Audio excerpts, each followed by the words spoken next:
स्वागत है आपका इंस्टा भारत टाइम्स पर। कि ये जो शाफी सादी को जो इन्होंने ये अथॉरिटी दी है ना, पैसे का लेन देन वो करेंगे। और हमारे मिनिस्टर को ये भी समझ में नहीं आता मैं किसे नीचा दिखाना जा रहा हूं। एक माइनॉरिटी का मिनिस्टर 4-4 पोस्ट रख के बैठा हुआ है। गोकिली के अंदर जाकर के वादा किया, आज 1 महीना 5 साल 5 दिन हो गए। कर्नाटका वक्फ बोर्ड में चेयरमैन और वक्फ मिनिस्टर के दरमियान चल रहे इख्तलाफात काफी दिनों से सुर्खियों में थे, लेकिन अब मिनिस्टर जमीर अहमद खान ने ऐलान किया है कि आपसी तनाव खत्म हो चुके हैं। भी अली बाबा जो वक्फ बोर्ड के चेयरमैन थे ना, उनमें हमारे में जर्रा ना इत्तेफाकी थी। आज अल्लाह का बहुत बड़ा एहसान है, आज हमने सब खुशी का दिन है। हमें तमाम पूरे एक होकर वक्फ बोर्ड के अंदर काम करना को इंशाल्लाह तय करी मौलाना, सब एक होकर। इस पर मुजाहिद अली बाबा जी ने कहा, सिर्फ बयानबाजी नहीं, अब ग्राउंड पर काम कर कर दिखाना ज़रूरी है।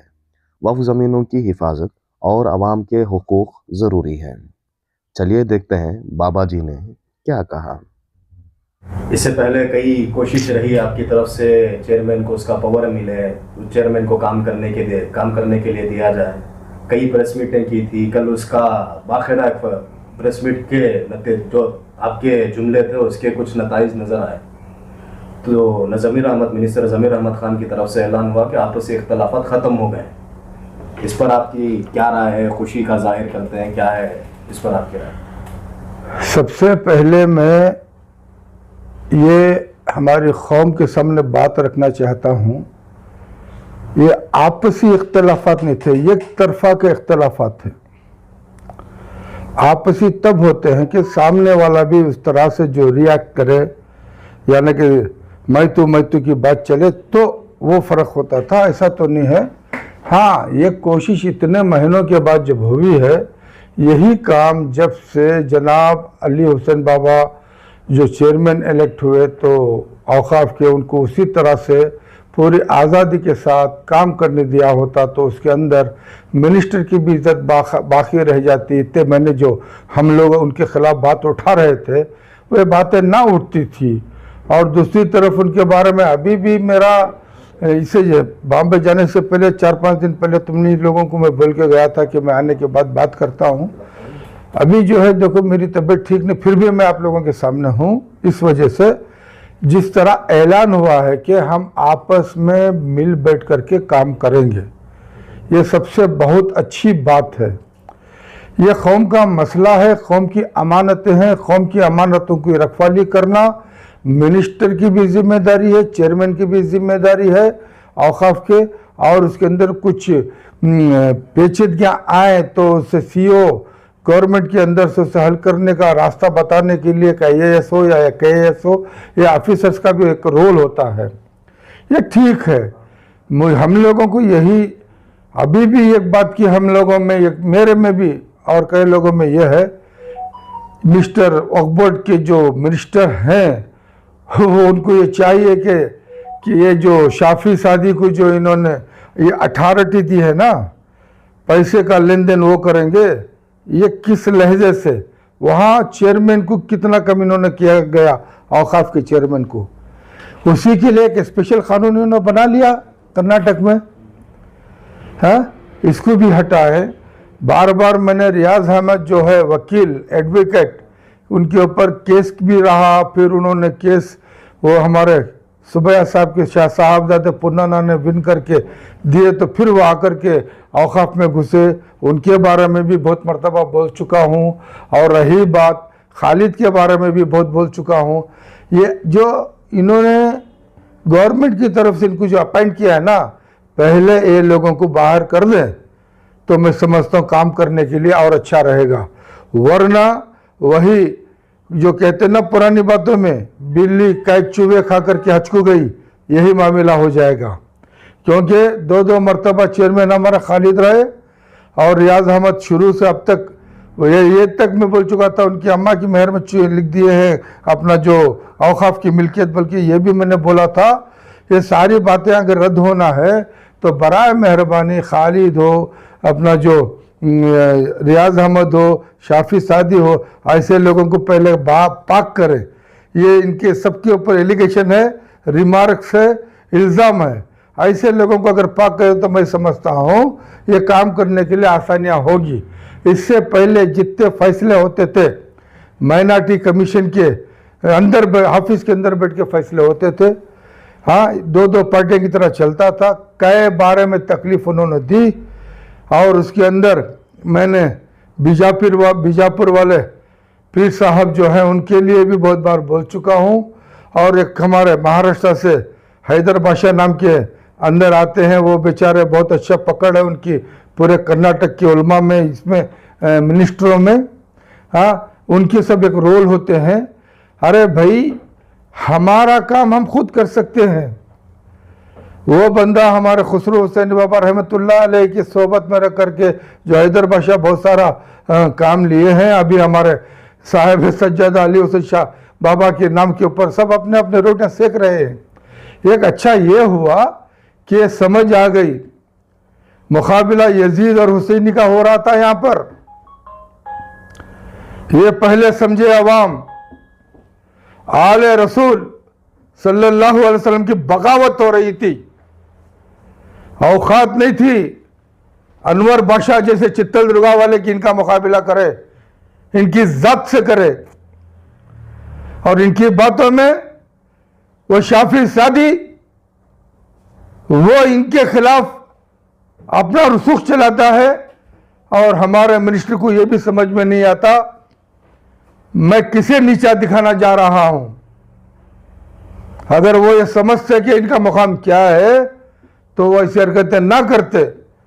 हाँ, अब ये जो इन्होंने कहा है हम मिल करके काम करेंगे, ये इन्होंने ही गवाही दे दी कि पहले हम अलग अलग थे। इतने महीनों के बाद, इतनी बातें उठने के बाद जब इन्होंने ये कहा है, चलो अल्लाह ने तौफीक दे दी, तो तौफीक खुलूस के साथ में होना चाहिए, इखलास के साथ में काम होना चाहिए, वरना लोगों के सामने बता करके अपनी वो होशियारी ना करें। सारी चीज हमारे सामने आ जाती है, हम फकीर हैं, फकीरों की लेने अल्लाह के, कोई बात छुपती नहीं है। वो हाथी के दांत दिखाने के और खाने की जो अलग अलग होते हैं ना, वो चाल ना चलें। अवाम के सामने एक बात रख करके फिर अपनी चाल ना चलें। तुम्हारा जो मुकाम है मिनिस्ट्री का, उस मुकाम का लिहाज रखो, और चेयरमैन का जो मुकाम है उसका मुकाम का लिहाज वो रखेंगे।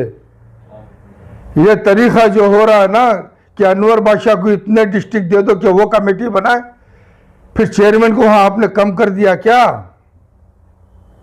वक्फ बोर्ड के चेयरमैन की कोई मुकाम नहीं है? कमेटी में बैठ के नहीं कर सकते थे? अरे मेरा बहुत खास और चहेता डॉक्टर सैयद नासिर हुसैन, उसी को भी नहीं छोड़ रहा हूं कि वो सेंटर में बैठ के क्या कर रहे। यहां की हरकतों से पूरी सत्यानाश हो जाएगी कांग्रेस पार्टी। एक माइनॉरिटी का मिनिस्टर 4-4 पोस्ट रख के बैठा हुआ है, गोकिली के अंदर जाकर के वादा किया, आज 1 महीना 5 साल 5 दिन हो गए, वादा अभी वफा नहीं हुआ। तनी संदरा के अंदर जो मामला हुआ उसका हल नहीं हुआ। मेरा पिछले वीडियो में सवाल था, जो मिल्कियत औकाफ की है वो कौम के काम ना आए तो क्या इन लुटेरों के काम आए? जो सियासी पार्टी जब आती है अपने अपने मुफाद के लिए, मुसलमानों को नाम सामने रखकर वो अपने अपनी जमीनें हमारे औकाफ की हिड़प ले। अब तक जितना ये लोगों ने हिड़पा है वो इन्होंने कुछ वापस ली है? अरे ये हमारे कौम के लिए काम ना है तो फिर किसके लिए? आज जिन्हीं गलतियों की वजह से सारे कानून सेंट्रल के अंदर आ रहे हैं, आज पर्सनल लॉ बोर्ड को भी इसकी फिक्र है, मिली काउंसिल को भी इसकी फिक्र है। जमाने से लोगों को कुछ करने का मौका नहीं मिला। सुना है कि अगली बार जो है मुत्तलियों का इलेक्शन भी नहीं होगा और ना जाने कौम कहां कहां जाएगी। आज DJLD KJLD, चाहे आजाद नगर, चाहे तुम्हारा पाटन गुंटाज, और जो इस तरफ की जो गरीब लोग हैं उनके लिए हमारी जमीन के अंदर मकानात बना करके नहीं दे सकते थे? कम किराए के ऊपर उनको जीने का सलीका नहीं दे सकते थे। उन्हीं ज़मीन में उनके लिए अस्पताल, कॉलेज, स्कूल, मदारिस, मसाजिद नहीं बन सकती थी। एक अच्छी जीने का तरीका ये कौम को नहीं मिलता था।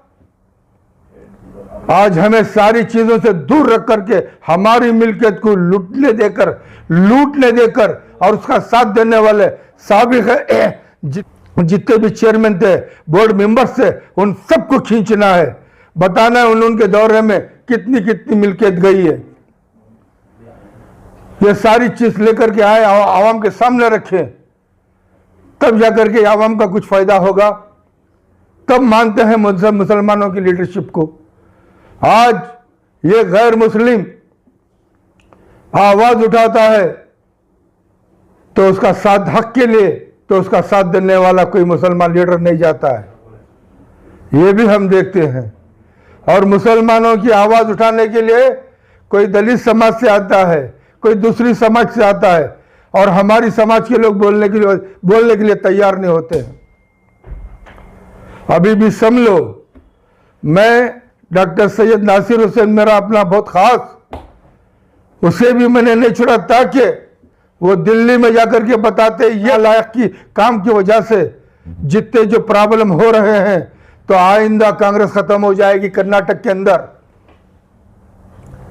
अभी ये जो जीबीए का इलेक्शन हो रहा है इसके अंदर मुसलमानों को कितना इन्होंने काट रहे हैं, इसके लिए कौन आवाज उठा रहा है? कोई इसके बारे में सोच भी रहा है? हर अच्छे काम के लिए हम तायीद करेंगे, खुशी महसूस होती है, लेकिन जब इस कौम का बुरा होता है तो तकलीफ होती है। ये लीडरशिप की कमी की वजह से हम लोगों के ऊपर आफतें आती हैं। लीडरशिप सही हो तो हम सर आंखों पे बिठाएंगे, क्योंकि वो हमारा रहनुमा होता है। और अक्सर मैं देखता हूं कुछ मिंबर पे खड़े रहने वाले आगे आगे रहते हैं इन लोगों के, उनसे भी मैं दरख्वास्त करता हूं मेंबरशिप छोड़िए भाई, सियासत में आ जाइए। शोहरत भी मिलेगी, दौलत भी मिलेगी, झूठ भी चलेगा, हिकमत भी चलेगी। मिंबर का सहारा लेकर के कौम को धोखा मत दो। मिंबर का सहारा मिंबर की बात मिंबर पर रहने दो। तुम्हारी इन हरकतों से तुम्हारे पीछे नमाजें जायज नहीं होती है, तुम्हारी दुआ में असर नहीं है। अगर तुम्हारी दुआओं में असर होती तो आज जुल्म पर हिंदुस्तान में मुसलमानों के ऊपर ना होता था। Your support is important. Please don't forget to subscribe.